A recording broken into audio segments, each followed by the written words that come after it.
The space around the Kepler 442 system had been quiet for over 300 years. The Centauri Empire controlled this area with an iron fist, and no one dared to challenge their power. Their monitoring stations floated in the darkness, watching for any sign of trouble or rebellion. Lieutenant Zexmara sat at her control station, scanning the empty void as she had done for the past 5 years. The blue-skinned alien officer found her job boring. Nothing ever happened in this sector. The Empire had crushed all resistance long ago, and the local species knew better than to cause problems. But today was different. The alarm system suddenly screamed to life. Red lights flashed across the monitoring station as dozens of sensors detected something impossible. A massive object had appeared from nowhere, materializing in space without any warning. The ship was huge, easily the size of a Centauri battle cruiser, but its design was completely unknown. "What in the name of the Emperor is that?" Zexmara whispered, her 3 eyes wide with shock. The mysterious vessel had a strange shape. Its hull was gray and angular, covered in odd markings that the computer systems could not identify. The ship's energy readings were unlike anything in the Empire's vast databases. Most disturbing of all, the vessel had appeared without using any known form of space travel. Commander Vexthara rushed to the sensor station when the alarms began. The tall reptilian officer had commanded this outpost for 20 years and had never seen anything like this. His scales turned pale as he studied the readings. "How did it get here?" he demanded. "Unknown, sir," Zexmara replied, her voice shaking. "It just appeared. No hyperspace signature, no warp trail, nothing. One moment the space was empty, the next moment it was there." The mysterious ship drifted silently through space, its strange engines glowing with an eerie blue light. The vessel's hull was scarred and damaged, as if it had traveled through some terrible storm. But what frightened the Centauri officers most was the ship's weapons. Their sensors detected energy signatures that could potentially tear through their strongest shields. Vexthara immediately sent an emergency message to the Imperial Fleet headquarters. Within minutes, the communication came back with orders that made his blood run cold. The Emperor himself wanted to know about this vessel. The entire High Council was being called into session. Meanwhile, 300 light-years away from Earth, the crew of the UES Valiant was trying to understand what had happened to them. Captain Jake Morrison stood on the Bridge of Humanities, first interstellar warship, staring at the star charts with confusion and growing concern. "This is impossible," he muttered, running his hand through his gray hair. "We were supposed to be testing the drive in Earth's outer system. How did we end up here?" The Valiant was humanity's greatest achievement. Built in secret over 15 years, the ship represented everything humans had learned about space travel, weapons, and survival. The crew of 847 men and women were the best Earth had to offer, trained for a mission that was supposed to last only 3 days. Lieutenant Commander Lisa Hayes worked frantically at the tactical station.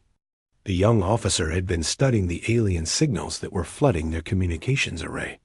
Her brown eyes reflected the worry she felt as she turned to face her captain. "Sir, we're receiving transmissions from at least 50 different sources," she reported. "The signals are getting stronger and more aggressive. I think we're surrounded." Commander Ryan Phillips, the ship's chief engineer, was deep in the engine room trying to figure out what had gone wrong with their Alcubierre drive. The tall, bearded man had designed much of the ship's propulsion system himself, but the readings he was seeing made no sense. "The drive matrix is completely scrambled," he told his assistant over the com system. "It's like we hit some kind of space storm. The quantum field generators are barely holding together." Dr. Amanda Foster, the ship's xenobiologist, had been preparing for this moment her entire career. She had dreamed of meeting alien life, but not like this. The middle-aged scientist worked alongside Lieutenant Ben Carter, the communications officer, trying to decode the alien transmissions. "The mathematical patterns are becoming clearer," she explained to Carter. "These signals are definitely from an intelligent species, but I don't think they're happy to see us." Carter, a young man with quick fingers and a sharp mind, nodded as he adjusted the communication equipment. "The signals are getting more intense, Doc. It's like they're trying to tell us something important." Captain Morrison called his senior staff to an emergency meeting. The conference room was small, but functional, designed for exactly this kind of crisis. The faces around the table showed the stress everyone was feeling. "Give me the situation," Morrison said simply. Hayes spoke first. "We're detecting at least 200 vessels in the area. They're maintaining distance, but forming what looks like a blockade pattern. Their weapons are charged and ready." Phillips shook his head grimly. "The Alcubierre drive is damaged. We can't jump back to Earth even if we wanted to. It would take days to repair, maybe weeks." Dr. Foster leaned forward. "Captain, I've been analyzing their transmissions. These aliens have been broadcasting on the same frequencies for hours. The mathematical sequences suggest they're trying to communicate with us." "What kind of communication?" Morrison asked. "I'm not sure yet, but the tone is getting more demanding. They want something from us." The captain looked around the table at his officers. Each of them had volunteered for this mission, knowing the risks.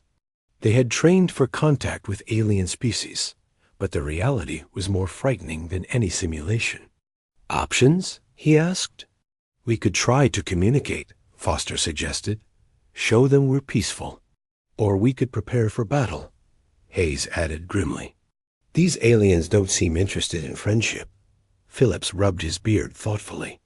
"If we had more time, I could get the drive working. But with all those ships out there, I don't think they're going to give us that chance." Outside the Valiant, the Centauri fleet was growing larger by the hour. Admiral Kethvar had arrived with his flagship, the Destroyer of Worlds, and was preparing to deal with the human vessel. The Admiral was known throughout the Empire for his ruthless efficiency in crushing rebellions. The gray-skinned alien stood on his bridge, studying the mysterious ship through the main viewer. His red eyes glowed with anger as he watched the vessel drift through space. "How dare they enter our territory without permission?" he growled to his officers. "This insult to the Empire will not be tolerated." His tactical officer, a nervous young Centauri named Pexter, studied the sensor readings with growing concern. "Admiral, their weapons are unlike anything we've seen. The energy signatures are completely foreign to our databases." "It matters not," Kethvar replied coldly. "They are alone, and we are many. They will surrender or be destroyed." Back on Earth, no one knew that humanity's first interstellar vessel was facing the greatest challenge in human history. The Valiant's crew was alone, surrounded by an alien empire that had never known defeat. Captain Morrison and his people would have to decide whether to fight or surrender, knowing that their choice would determine not just their own fate, but possibly the future of the entire human race. The stage was set for a confrontation that would change the galaxy forever. The golden throne room of the Centauri Empire had not seen such excitement in over 2,000 years. Emperor Zarthal sat on his massive chair, his ancient eyes glowing with a mixture of curiosity and rage. The old ruler had built this empire through conquest and fear, and now something dared to challenge his authority. The High Council members stood in perfect formation around the throne room. Each alien species represented here had been conquered by the Centauri centuries ago. They served their masters without question, knowing that rebellion meant death for entire worlds. "Explain to me again how this vessel appeared," the Emperor commanded, his voice echoing through the chamber. General Morthek, the Empire's military leader, stepped forward. His massive form was covered in battle scars from countless wars. "Your Majesty," the ship materialized without warning. Our sensors detected no hyperspace signature, no warp distortion, nothing. It simply appeared in the Kepler 442 system. "Impossible," whispered Council Member Yexhara, a thin alien with purple skin. "No species in the galaxy has that technology." The Emperor's claws tapped against his throne. "Show me the images." A holographic display activated in the center of the room. The human vessel rotated slowly, revealing its strange design and unknown markings. The council members studied it with growing concern. "The hull composition is unlike anything in our databases," reported Science Advisor Kethmara. "The energy readings suggest weapons that could potentially damage our shields." Emperor Zarthul stood up, his massive frame casting shadows across the room. "For 2 millennia, this empire has maintained perfect order. We have crushed every rebellion, defeated every enemy, and brought peace through strength. I will not allow some unknown species to threaten what we have built." The Emperor's decision was swift and final. "Admiral Kethfar will destroy this vessel. Make it clear to every species in the galaxy that challenging the Empire means death." Meanwhile, aboard the U.E. Valiant, Captain Morrison was facing the hardest decision of his life. The bridge was quiet, except for the soft hum of the ship's systems and the occasional beep from the sensor stations. His crew worked with professional efficiency, but he could see the fear in their eyes. "Sir, we're receiving a new type of transmission," Lieutenant Carter reported from the communication station. "It's different from the others, more structured." "Doctor." Foster hurried to Carter Station, her tablet computer in hand. "It's mathematical," she said excitedly. "Prime numbers, geometric sequences, universal constants. They're trying to establish a basic communication protocol." "Can you respond?" Morrison asked. "I think so. But Captain, I need to know what you want to say." Morrison looked around the bridge. His orders from Earth Command had been clear. Maintain radio silence and avoid contact with any alien civilizations. But those orders had been written for a simple test flight, not a first contact situation with a potentially hostile empire. "What do you think they want?" he asked. Hayes studied her. "Tactical display.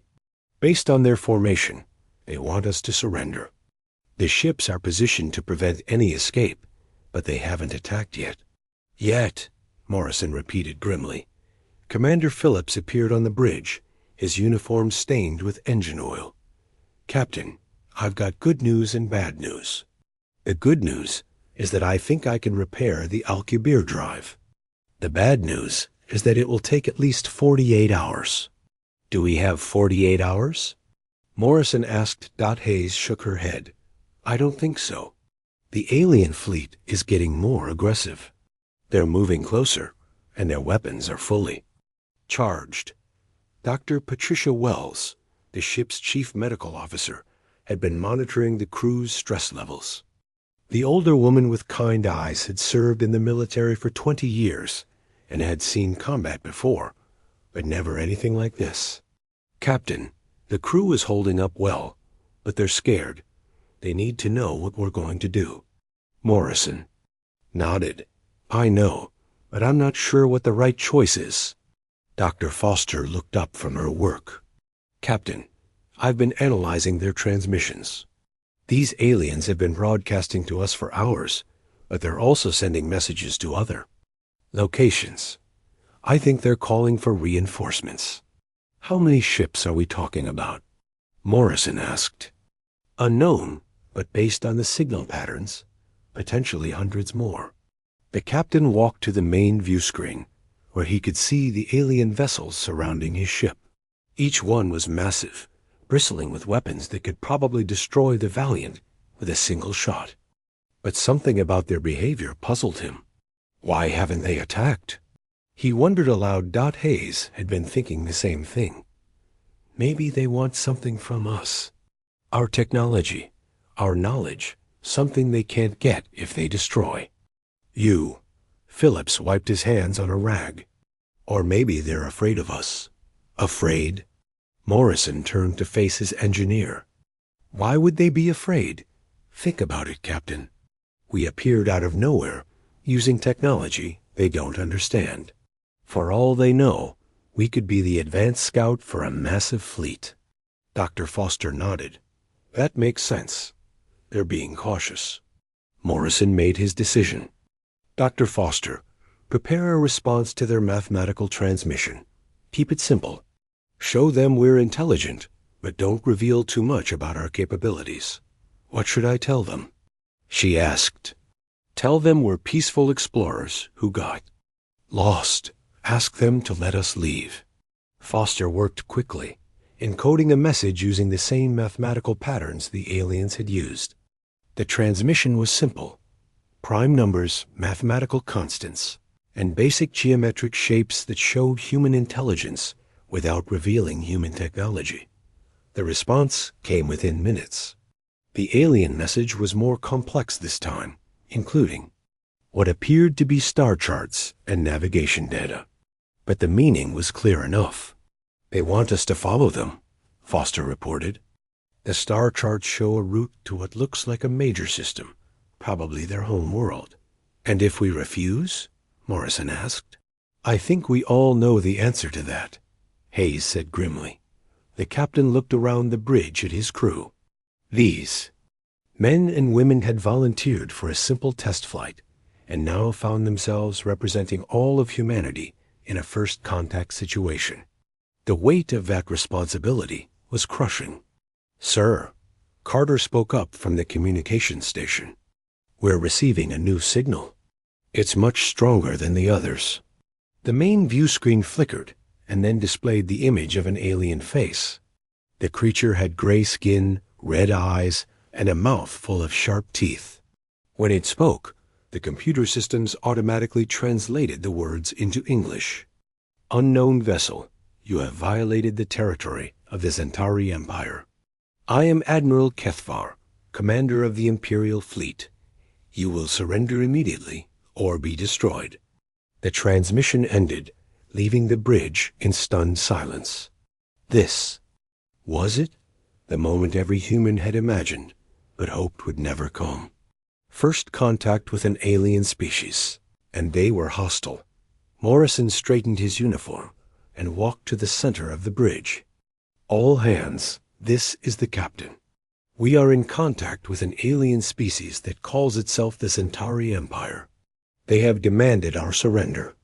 I want everyone to know that we will not give up without a fight. This ship represents humanity, and we will not bow to threats. The crew's response was immediate and unanimous.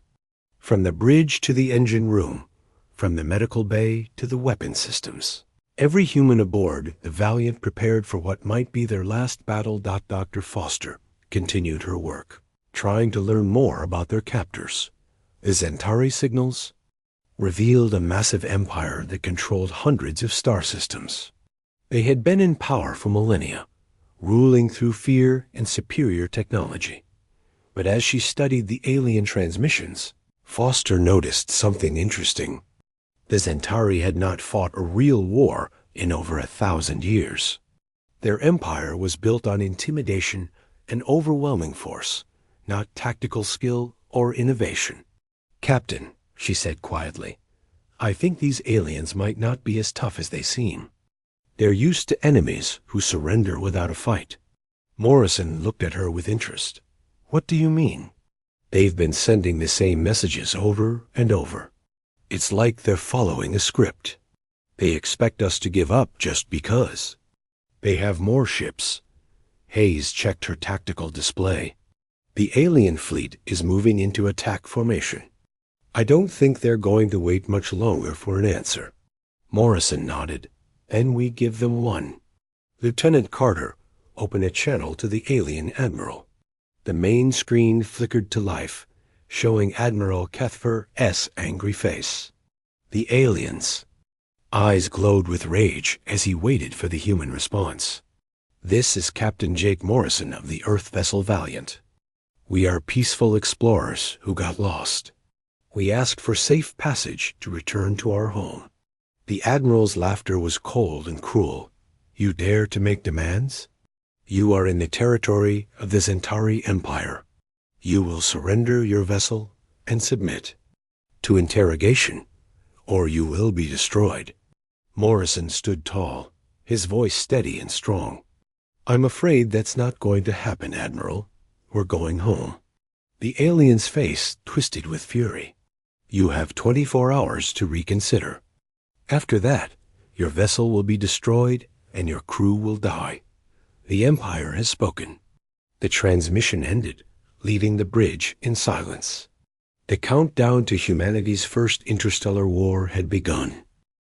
The 24-hour countdown had begun, and every person aboard the UE Zaliant felt the weight of time pressing down on them. Captain Morrison had not slept since the ultimatum was delivered. He stood in his ready room, staring at the star, charts and trying to find a way out of this impossible situation. Outside his window, the Centauri fleet had grown even larger.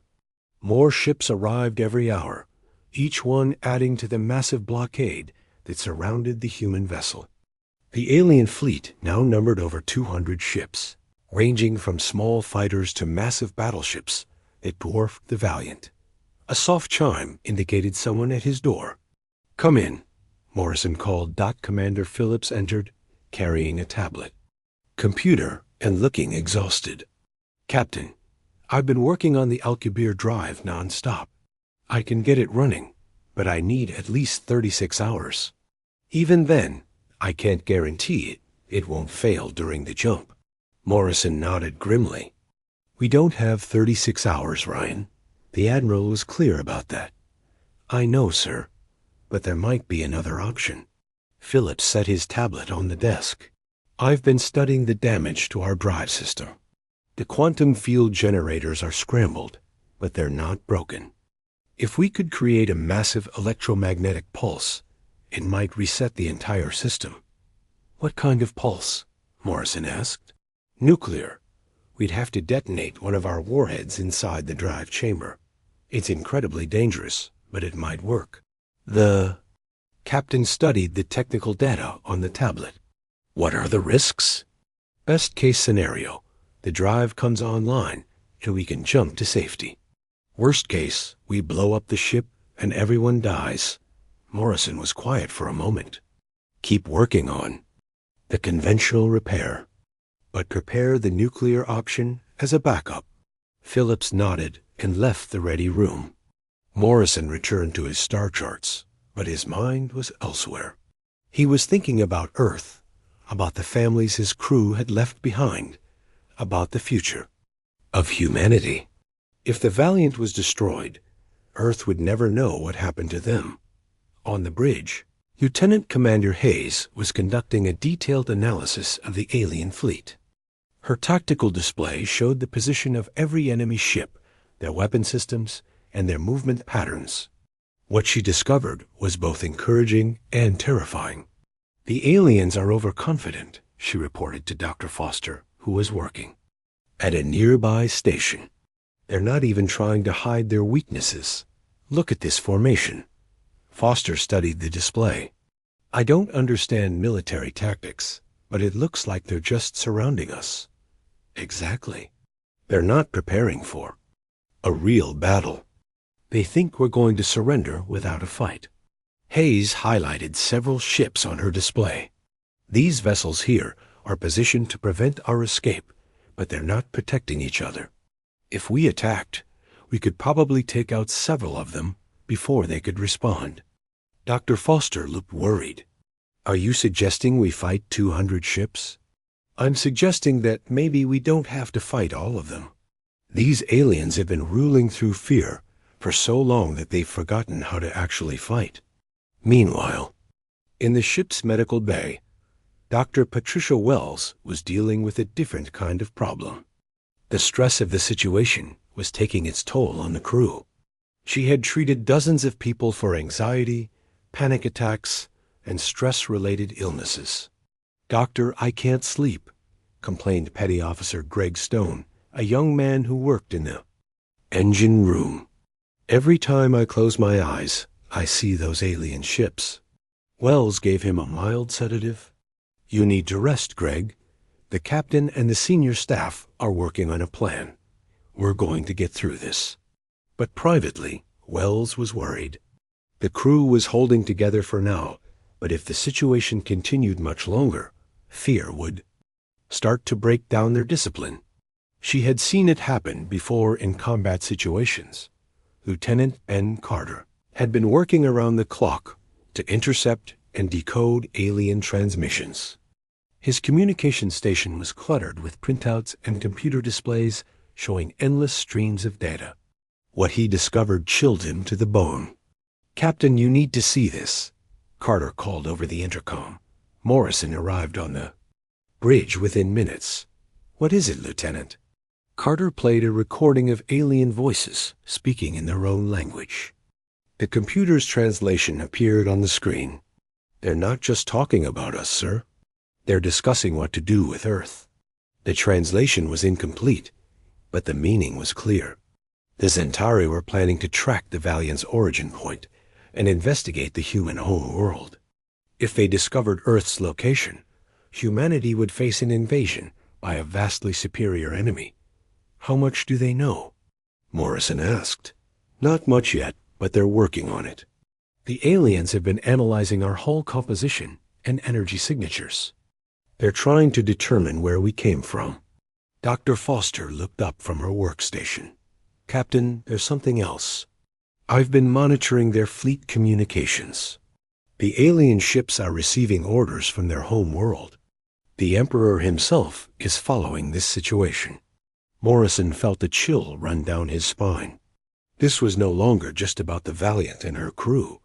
The entire human race was at risk. "How long until they figure out Earth's location?" he asked. Carter shook his head. "I don't know, sir. Maybe days, maybe weeks. But they won't give up." The captain made a decision. "All senior staff, conference room. Now." Within minutes, the ship's leadership was gathered around the conference table. The faces were grim, but determined. These people had volunteered for this mission, knowing the risks. "The situation has changed," Morrison began. "It's not just about us anymore. The aliens are planning to find Earth. We can't let that happen." Hayes leaned forward. "What are you suggesting, Captain?" "I'm suggesting that we can't surrender. Even if it means fighting 200 ships, we have to protect Earth's location." Dr. Wells looked concerned. "Captain, that's suicide. We can't win against those odds." "Maybe not," Morrison admitted, "but we can hurt them. We can make them pay such a high price that they think twice before looking for our whole world." Commander Phillips nodded slowly. "The nuclear option I mentioned earlier. If we're going to die anyway, we might as well take some of them with us." "There might be another way," Hayes said quietly. "I've been studying their fleet formation. These aliens have been ruling through intimidation for so long that they've become lazy. Their ships are powerful, but they're not expecting a real fight." "What do you mean?" Morrison asked. "I mean that we might be able to do more damage then. They think our weapons are different from theirs. We use kinetic energy, railguns, and chemical explosives. Their shields are designed to stop energy weapons." Dr. Foster nodded. "That makes sense. The aliens have been fighting the same enemies for centuries. They've never faced technology like ours." Morrison looked around the table. "Are you all saying we should fight?" "I'm saying we should try," Hayes replied. "We have advantages they don't know about. Surprise, different weapons, and the willingness to sacrifice ourselves for Earth." Phillips smiled grimly. "And if things get too bad, we can always use the nuclear option." Dr. Wells sighed. "If we're going to do this, we need to be smart about it. The crew is scared, but they're also angry. They know what's at stake." Morrison stood up. "Then it's decided. We fight, but we fight smart. We use every advantage we have, and we make sure that Earth stays safe." The meeting ended, and the senior staff returned to their duties. But now they had a plan. It was dangerous, probably suicidal, but it gave them hope. Admiral Kethvar stood on the bridge of his flagship, watching the human vessel through the main viewer. The alien commander was confident that the humans would surrender when they realized the hopelessness of their situation. In his experience, all inferior species eventually gave up when faced with the might of the Empire. "Admiral, we're receiving a message from the human vessel," reported his communications officer. "Put it through." Kethvar ordered. Captain Morrison's face appeared on the screen. The human looked tired but determined. "Admiral, I have a counter-proposal for you." Kethvar laughed. "You are in no position to make proposals, human. You will surrender or be destroyed." "I don't think so," Morrison replied calmly. "You want our technology, our knowledge. You can't get that if you destroy us." "We can learn what we need from your wreckage," the Admiral sneered. "Maybe. But are you willing to risk losing half your fleet to find out?" Kethvar's expression changed. "You dare to threaten me?" "I'm not threatening you, Admiral. I'm making you an offer. Let us go, and we'll leave peacefully. Try to stop us, and we'll show you why Earth has never been conquered." The transmission ended, leaving the alien admiral staring at a blank screen. For the first time in his career, Kethvar felt a twinge of doubt. The human's confidence was unsettling. "Prepare the fleet for battle," he ordered. "These humans need to learn their place." Back on the Valiant, the crew was making final preparations. The ship's weapons were loaded and ready. The shields were at maximum power. The nuclear option was prepared as a last resort. Morrison stood on the bridge, looking out at the alien fleet. In a few hours, the ultimatum would expire, and the battle would begin. The fate of humanity rested in the hands of 847 people aboard. A single ship. "All hands, this is the captain," Morrison announced over the ship's intercom. "In a few hours, we will face the greatest challenge in human history. We are outnumbered, outgunned, and far from home. But we are not a..."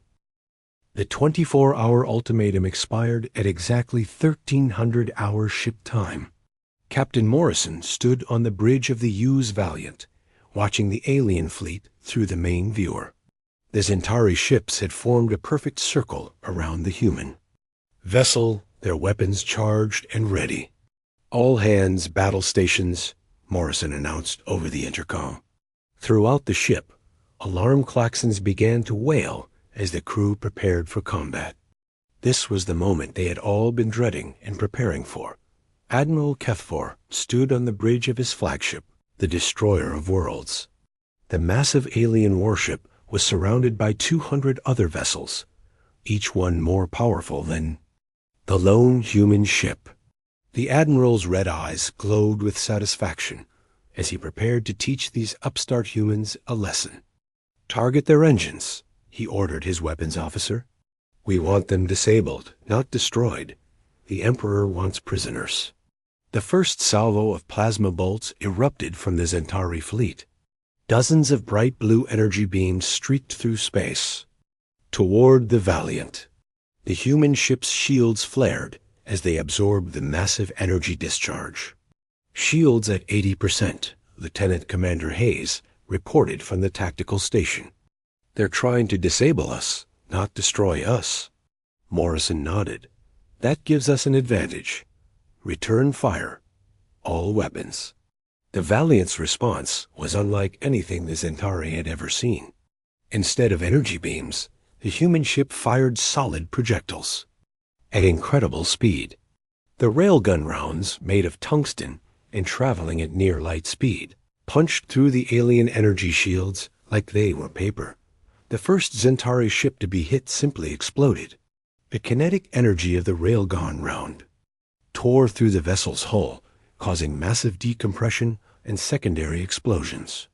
Within seconds, the proud warship was nothing but debris. Impossible, Admiral Kethfor whispered, staring at the wreckage. Their weapons went right through our shields. On the Valiant's bridge, the crew cheered as they watched the alien ship explode, but their celebration was short-lived. The Zentari fleet was already adjusting their tactics, spreading out to make themselves harder targets. They're adapting quickly, Hayes observed, but their shields are still useless against our weapons. The second wave of Zentari attacks came from multiple directions.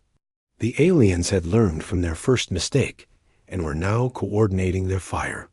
The Valiant's shields began to weaken under the sustained bombardment. Shields at 60%. Hayes reported, "We need to move." Morrison turned to the navigation station. Lieutenant Commander Tony Martinez, evasive maneuvers.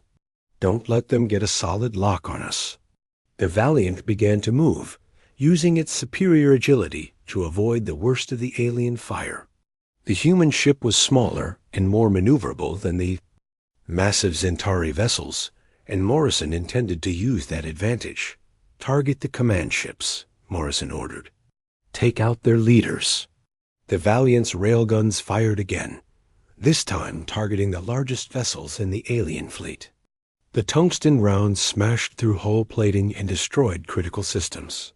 3 more Zentari ships exploded in brilliant fireballs, but the aliens were learning. They began to use their smaller ships as shields, protecting the larger vessels from the human weapons. The battle was becoming more dangerous with each passing minute dot in the ship's engine room. Commander Phillips was working frantically to keep the systems running. The constant maneuvering and weapons fire was putting enormous stress on the Valiant's power grid. "We need more power to the shields," he shouted over the noise of the engines. "Transfer everything from non-essential systems."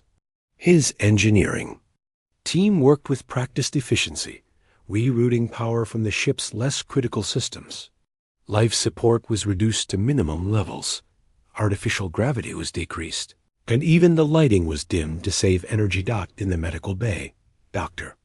Patricia Wells was treating the first casualties of the battle. The ship's constant movement and the stress of combat were causing injuries throughout the vessel.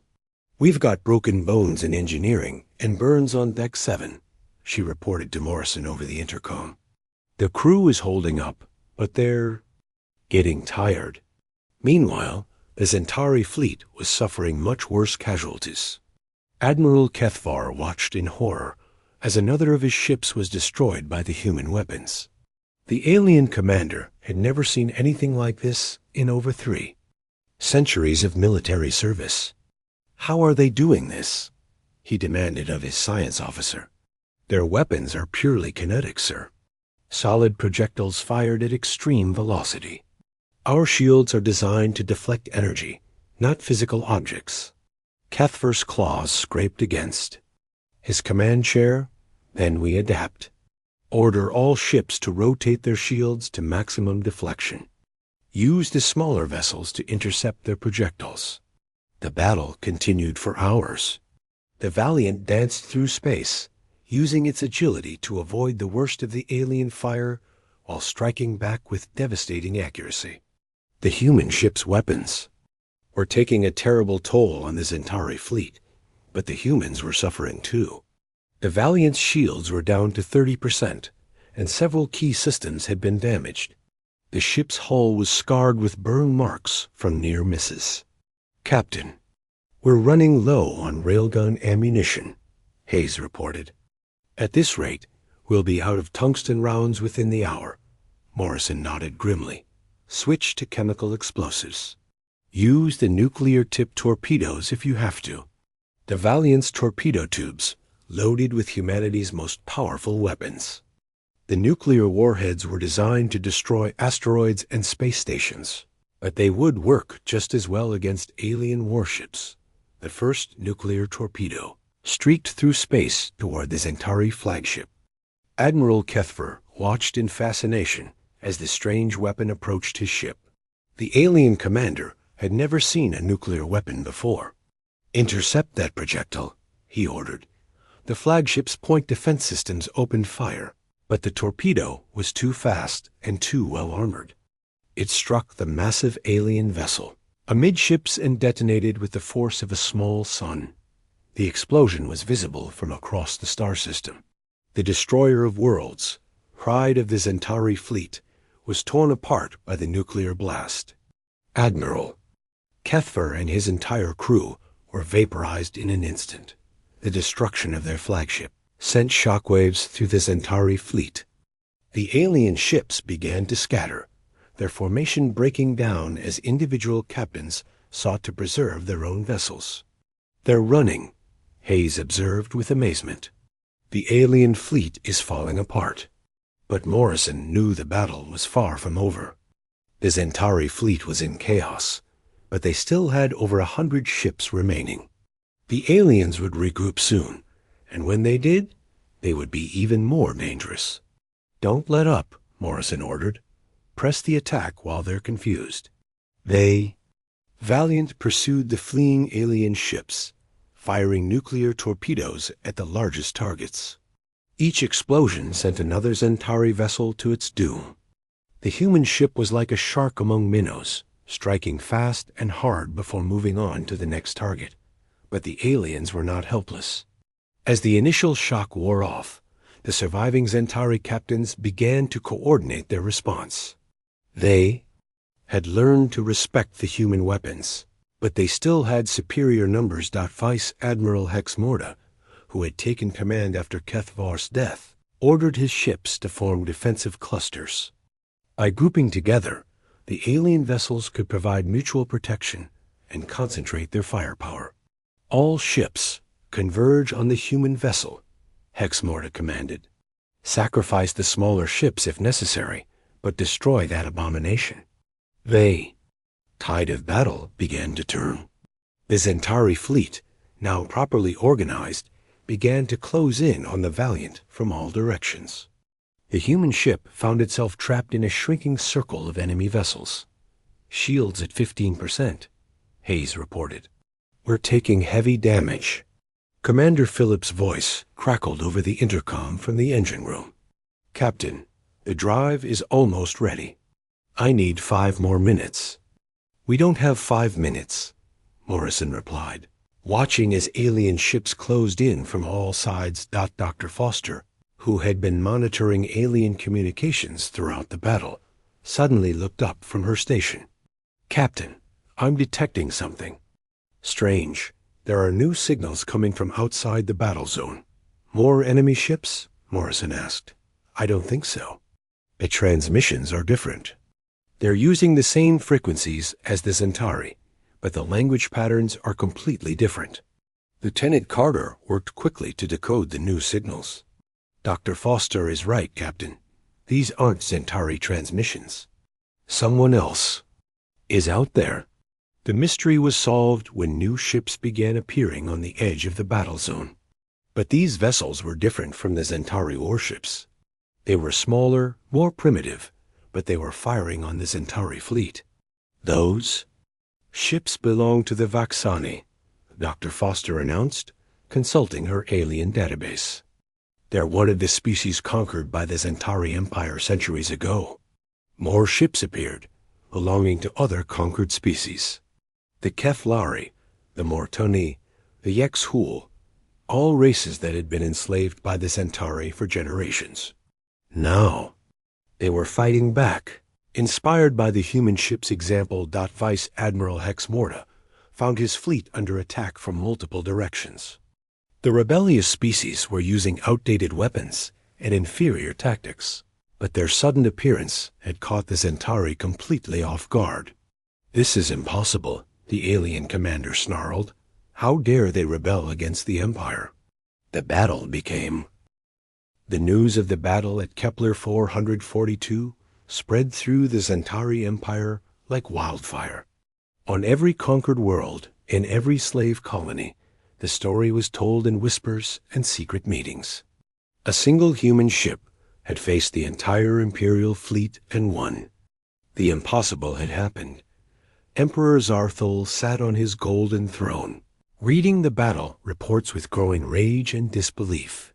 His advisors stood in terrified silence, waiting for the ancient ruler's reaction. The throne room, which had witnessed the conquest of 100 worlds, now felt the weight of the Empire's first major defeat.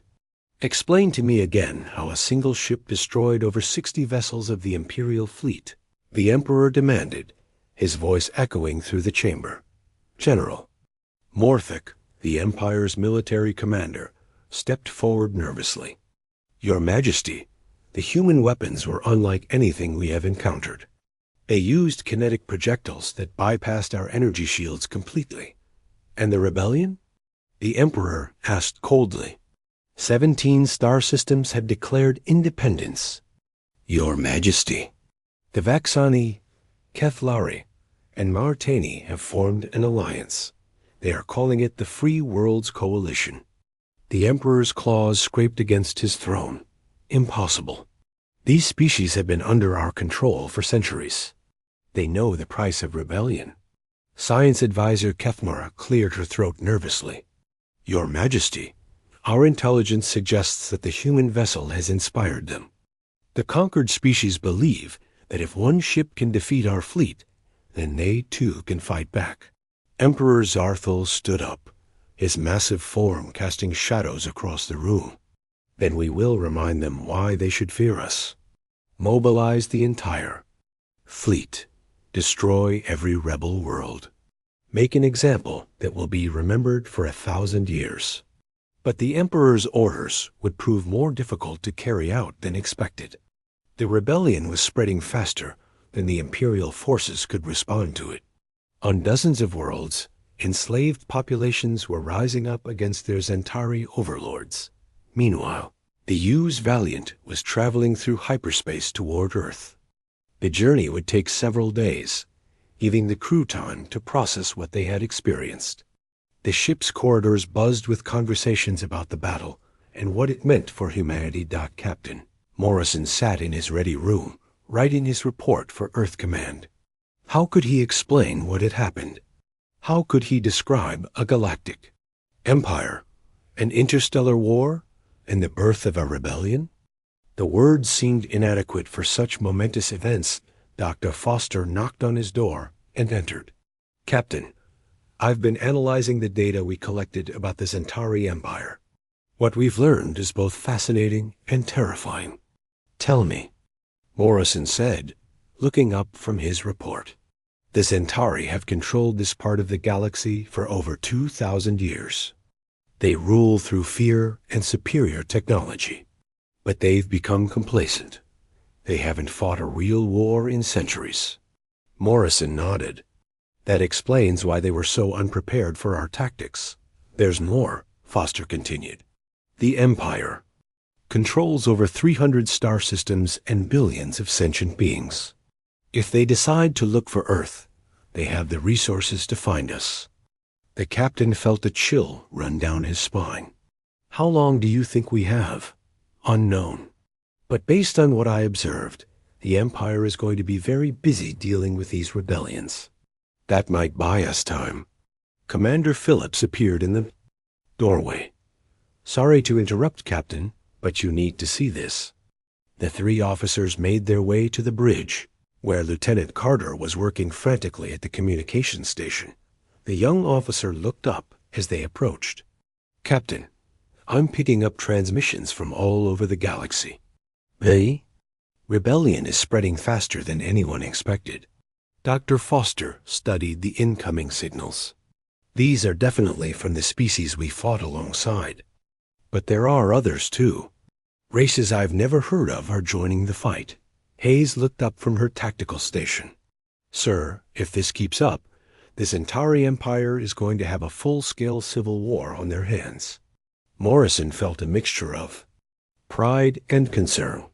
The Valiant had accomplished something remarkable, but they had also unleashed forces that might have consequences far beyond their imagination. Keep monitoring the signals, he ordered. I want to know everything that's happening. Out there, on the Zentari home world, Emperor Zarthul was facing the greatest crisis in the Empire's history. The rebellion was spreading to new systems every day, and his military forces were stretched thin, trying to respond to multiple uprisings. The Emperor called an emergency meeting of his war council. The ancient alien ruler had built his empire through conquest and intimidation, but now he faced enemies who are no longer afraid. The situation is deteriorating rapidly, reported Intelligence Chief Vex Cora. The rebels are coordinating their attacks. They're sharing intelligence and resources. How many systems are in open rebellion? The Emperor asked. 37 as of this morning, Your Majesty. And the number is growing. General Northic spread a holographic star map across the table. The rebels are focusing on our outer territories. First, they're trying to cut off our supply lines and isolate our garrison forces. The Emperor studied the map with growing concern. What about the human vessel? Have we located their homeworld? No, Your Majesty. The ship disappeared into hyperspace, and we have no way to track it. The rebels are protecting any information they might have about the humans. Emperor Zarthul slammed his fist on the table. Find them. I want to know where these humans came from. If we can destroy their home world, it will break the spirit of the rebellion. But finding Earth would prove more difficult than the Emperor imagined. The Free Worlds Coalition was actively working to protect any information about humanity. The rebels understood that the humans represented hope for all enslaved species. Meanwhile, on the rebel world of Vaxos Prime, Commander Zixthara was coordinating the largest military operation in the planet's history. The Vaxani had been slaves for 3 centuries, but now they were free and fighting for their lives. The humans showed us something important, Zixthara told his officers. The Zentari are not invincible.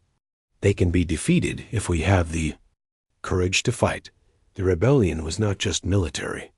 Scientists from dozens of species were working together to develop new weapons and technologies. Engineers were building ships and defenses. Entire populations were mobilizing for war.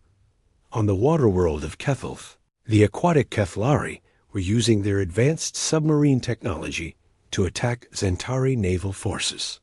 In the crystal caves of Morton, the insectoid Mortani were mass-producing weapons and supplies for the rebellion. Each species brought their own strengths to the fight. The Zentari had ruled by keeping the conquered races separated and isolated. Now, for the first time in centuries, these species were working together. The Hughes Valiant continued its journey toward Earth, carrying with it the knowledge that humanity was no longer alone in the universe. The crew understood that their accidental encounter with the Zentari Empire had changed everything. Captain, we're approaching the Sol system, Navigator Martinez reported from his station. Morrison felt a surge of emotion as he saw the familiar stars of Earth's neighborhood. After everything they had been through, they were finally home. All hands, this is the captain, Morrison announced over the intercom. We are entering Earth space. We've completed a mission that none of us expected and changed the course of galactic history. You should all be proud of what we've accomplished. The Valiant dropped out of hyperspace near Jupiter, where Earth's deep space monitoring stations immediately detected the ship's arrival. Within minutes, Morrison's communication board was filled with urgent messages from Earth Command. Admiral Helen Cooper, the head of Earth's Space Defense Force, appeared on the main screen. Captain Morrison, thank God you're alive. We've been trying to reach you for weeks. What happened out there? Morrison took a deep breath. Admiral, we made contact with alien life. A lot of alien life. And we may have accidentally started an interstellar war. The Admiral's expression changed from relief to shock. What do you mean, Captain? Ma'am, I recommend that Earth begins immediate preparations for first contact with multiple alien species. We're not alone in the universe, and some of our new neighbors might not be friendly. As the Valiant approached Earth, its crew looked back at the stars they had left behind. Somewhere out there, an ancient empire was crumbling and new alliances were being born. The galaxy was changing, and humanity had played a crucial role in that transformation. The age of human isolation was over. The age of galactic citizenship had begun, and in the far reaches of space, the rebellion continued to grow, inspired by the courage of a single human ship that had refused to surrender. The Zentari Empire's days of unchallenged dominance were ending, and a new era of freedom was dawning across the stars. The Hughes Valiant had completed its mission, but the real adventure was just beginning.